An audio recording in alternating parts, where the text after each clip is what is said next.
quite windy. Yeah, but really nice. Lovely, actually. Charming and all that. I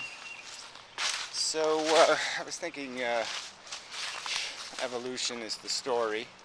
Keep trying to emphasize that, to atheists. You kind of have to explain to them, that evolution isn't a good story. That it's, there's just this mechanism of this replicating molecule using us as demonstration models, essentially. And the game is pretty much, become the mega parasite. Learn how to acquire mechanical skills in the art of thieving, stealing energy, so you can make more copies of your DNA and to take over the world, quote unquote. Obviously that gets modified with complexity. So here the Earth is very old in its maturation of its infestation. Its infection has become, not atrophied, but it's a kind of atrophy that happens with time. When things acclimate to a circumstance, the rough edges are all knocked off, and it becomes a smoother grind. I'm not arguing that this evolution problem gets better with age. I'm just arguing that it grinds differently. So now organisms are, they have built into them certain experiential knowledge, just built into their structure, that certain things don't work. That if your head's too heavy, your neck will break. Those kind of rules that are figured out over time. That's why we're a certain size. It's because there's an optimum size. Too big, you'll break your neck. Too small, you get your neck broken by something. That kind of thing. So you have to be, everything sort of has to hit some point that is decided by all the other competitors. The other competitors kind of decide for you what tools will be advantageous to have. And but the game is still this grind of catch the energy and make matter out of it. That's essentially the function. Probably make matter is the wrong way to say it, but obviously combine matter. You need energy to force matter into configuration or relationship. So you need to steal energy, acquire it, to push pieces of matter together and arrange them in a certain order. And that's what we are. We're an arrangement dictated by a billions of year old process that is quite nuanced, incredibly nuanced, incredibly has a lot of steps. It's a lot of steps to your creation, chemical steps, zillion steps, a lot of steps, just to create the infant form of yourself, the starting point. So yeah, that's the grinding. So it's now developed into a game where it's one of the things learned, like having too heavy a skeleton or having this or having that, is one of the things that is learned that evolution kind of forces the gladiators to conform to, a rule, is that you can't make too many of yourself. You have to make just the right amount.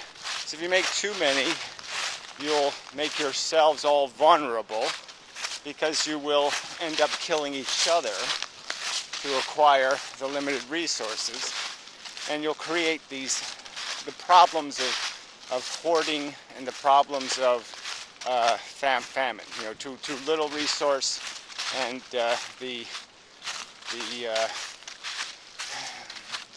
it becomes an excessive monetarily. the resource becomes very expensive because there's too many hands reaching for it, kind of argument. And you just end up soiling also your environment. So your waste products end up polluting your world and cause you potential damage. It helps some of your competitors who eat your waste products, and that is also a threat as you make potential enemies stronger.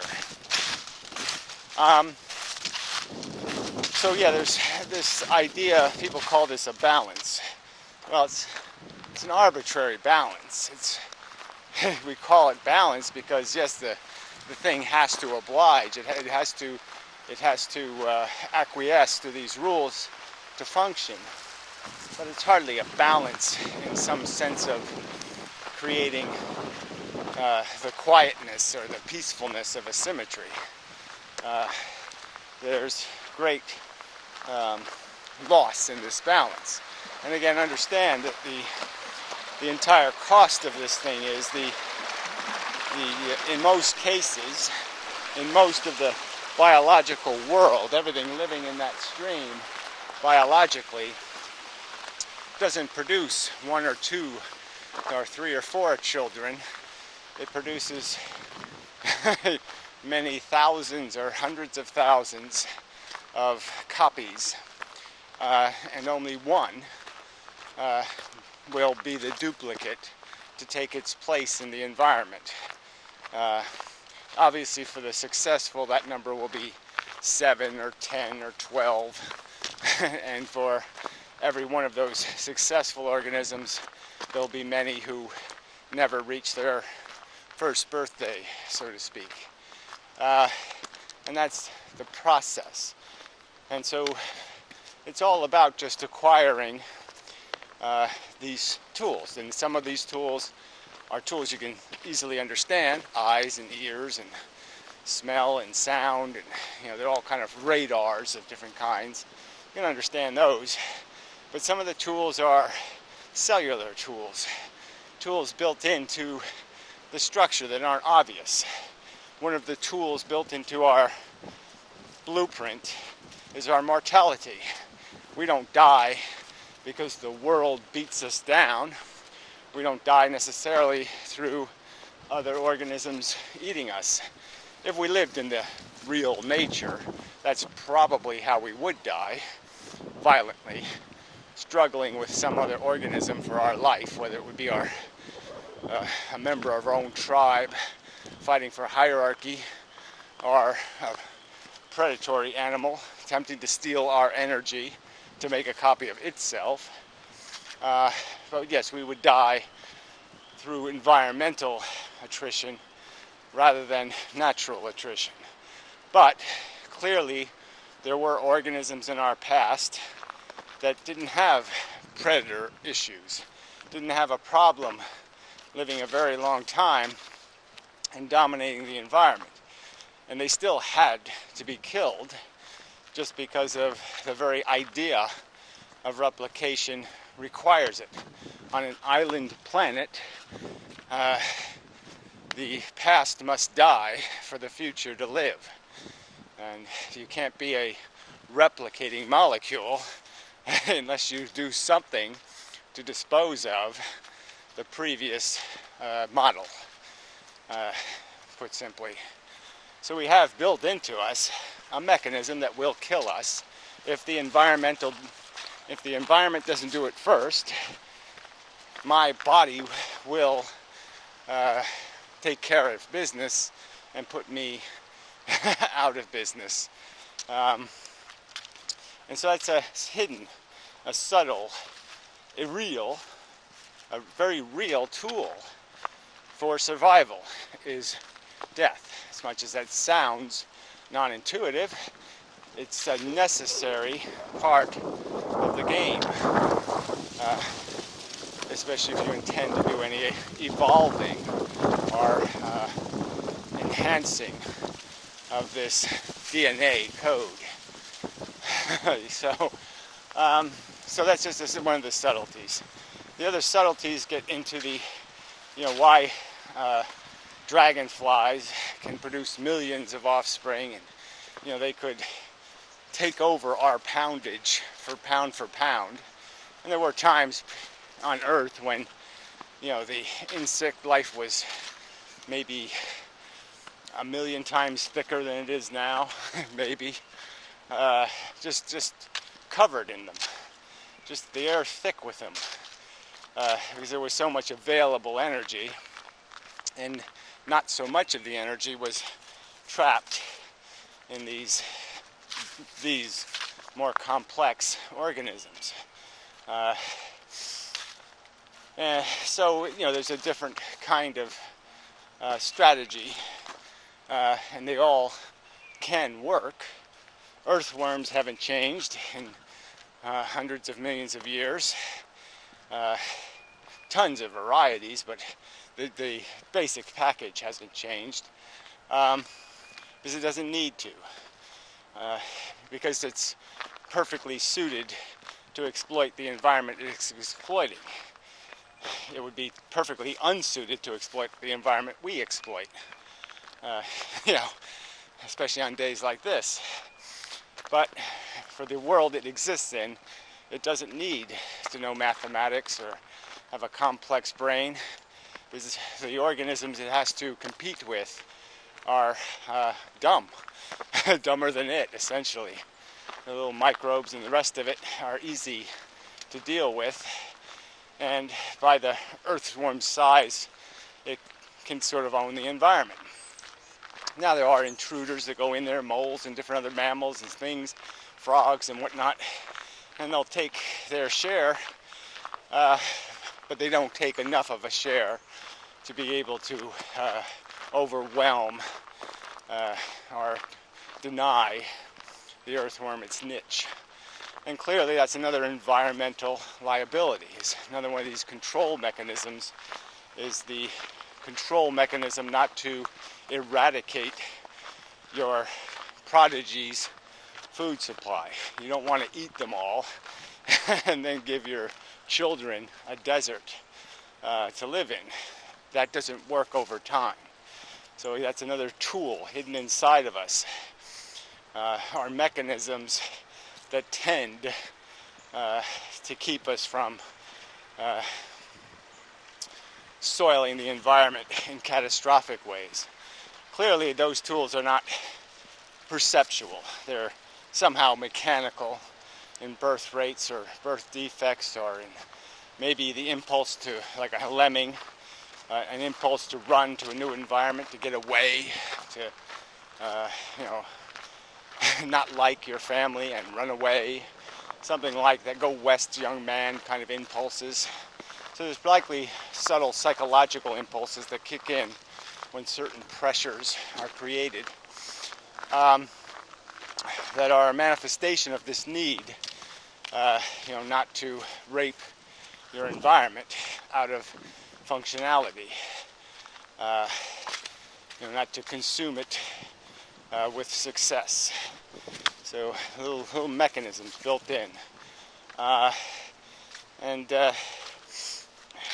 one I was reaching for another point on that whole angle.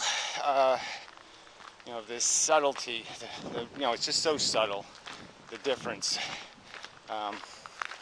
In terms of the ambitions and the balances with you and your the world, you have to, like I said, to succeed, you have to provide a better world for your young. It's like when the salmon swim upstream, and all die. Part of the mechanism of their death is the fact that their decomposed bodies, the little bits of tissue, will wander down the stream, and as the eggs hatch, they will feed on the nutrient, the actual physical bodies of their parents. These are subtle mechanisms, subtle tools that are responsible for the success of organisms. So the success of salmons was likely this idea, that it would be best if you just drop dead. Okay, at the moment of egg laying, as soon as there's no need to nurture your young or protect your young.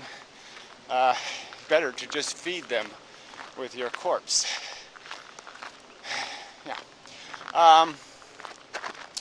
So I mean, this is the process. I'm saying this is not a Gaia. This is not a a Mother Nature. It is a insidiously cruel. It's a malignant process. I mean, it is like a cancer, and it's controlled by worse cancers, worse kinds of plagues. That's another thing to bring up, is the Black Plague and these other almost extinction events. These two are part of the process, part of the design, to keep populations under control. Part of more of the success of being vulnerable, to destruction, destruction is the wrong word, to being whipped or beaten into submission of the rules.